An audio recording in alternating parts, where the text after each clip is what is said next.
ఇంకొకటి సార్, ఇప్పుడు ఈ ఆంధ్రప్రదేశ్ సంబంధించి నిన్న లిక్కర్ కేసుకు సంబంధించి ఒక పరిణామం చోటు చేసుకుంది. ఓఎస్డీ కృష్ణమోహన్ రెడ్డి, ధనంజయ రెడ్డి, గోవిందప్ప బాలాజీలకు సంబంధించి ఆ లిక్కర్ కేసులో వాళ్ళ బెయిల్ని, ఏసీబీ కోర్టు ఇచ్చినటువంటి బెయిల్ని రద్దు చేస్తూ ఏపీ హైకోర్టు ఒక నిర్ణయం తీసుకుంది. అయితే వాళ్ళు మళ్ళీ దాన్ని సవాల్ చేస్తూ సుప్రీంకోర్టుకు వెళ్తారనేటువంటి ఒక చర్చ కూడా జరుగుతుంది.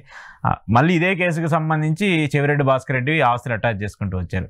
సో ఏంటి ఇప్పుడు మొన్నటిదాకా అసలు ఏమి ఉండదో అయిపోయింది అనుకున్నటువంటి లిక్కర్ కేసుకు సంబంధించి మళ్ళీ తెలియనటువంటి ఒక న్యూస్ బయటకు రావడం, వైరల్ అవటం ఏంటి?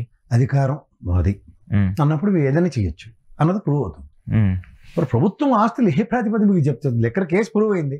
చెవిరెడ్డి భాస్కర్ రెడ్డి దగ్గర 85 కోట్ల ఆస్తులు జప్తు చేస్తున్నాం ఎందుకంటే ఇది అని. నాకు తెలిసి డిజిటెక్ లో ఆస్తులు ఎలా సీజ్ చేశారు? ఈ ట్రాన్సాక్షన్ 334 కోట్ల ఎంత ఆంధ్రప్రదేశ్ ఎక్స్చెక్కర్ నుంచి వచ్చింది. ఈ డిజిటెక్ కూడా ఈ పనికిమాలిన పనులు చేశాడు, ఈ పనికిమాలిన ఏదని చెప్పి సీజ్ చేశారు. అలా చెవిరెడ్డిని కూడా పట్టుకుని చెప్పండి. అది ఎవరు చేయాలా?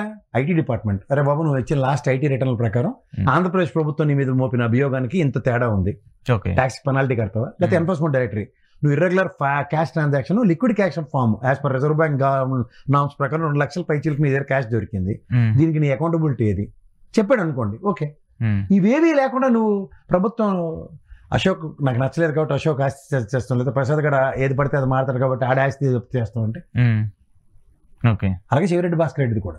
ఇప్పుడు చెవిరెడ్డి భాస్కర్ రెడ్డి ఆస్తి జప్తు చేశాడు, నేను కాదంటలే. 85 కోట్ల వర్త్ లెక్కర్ స్కామ్, ఇది మేము ప్రూవ్ చేసింది as per court of law. ఎక్కడ అది చేసేయండి, వి యాక్సెప్ట్ ఇట్. అంతమించి ఏముండదు అసలు. ఇది ఏంటంటే అధికారం ఉంది కాబట్టి పెట్టాలనుకుంటే పెట్టొచ్చు, తీయాలనుకుంటే తీయొచ్చు అనే విధంగా మార్గదర్శకం ఇస్తున్నారు. రేపొద్దున అది ఖచ్చితంగా కదా సార్. ఇప్పుడు ఒక indication if it becomes a president, what will they do? ఇప్పుడు నెక్స్ట్ గవర్నమెంట్ మారింది, కర్మగాలి అనుకుందాం. మీరు అన్నట్టు 30 ఏళ్ళు ఉంటారు, 31వ సంవత్సరం గవర్నమెంట్ మారింది.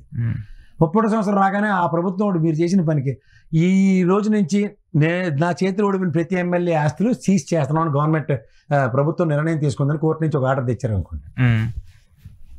ఏడు చేస్తారు వీళ్ళు? 5 ఏళ్ళు లాక్కోలేక పీక్కోలేక సావాలి. అంటే అవసరమే అంటాను. వ్యవస్థలు ఉన్నాయి కదా, ఏ వ్యవస్థ కాదు ఉంది, ఐటీ ఉంది, ఈడీకి కంప్లైంట్ చేయండి మీరు ఫస్ట్ పారల్ గా. సార్, అన్యాక్రాంతమైన ఆస్తులు ఐడెంటిఫై చేసాం పోలీస్ సిట్ ఇన్వెస్టిగేషన్ లో, please take an action on this. అలా యాక్షన్ ఫ్రంట్ చూద్దాం. ఎందుకంటే నేను డిజిటెక్ సంబంధించిన ఆస్తులు జప్తులో జిఎస్టీ కౌన్సిల్, ఈడీ ఇన్వాల్వ్మెంట్ తో అది ఆస్తులు జప్తు జరిగింది. ఇక్కడ సో ఇక్కడ అదేం లేదు, ఇక్కడ అంతా కూడా స్టేట్ తెలుసుకుంటే చాలా ప్రజలు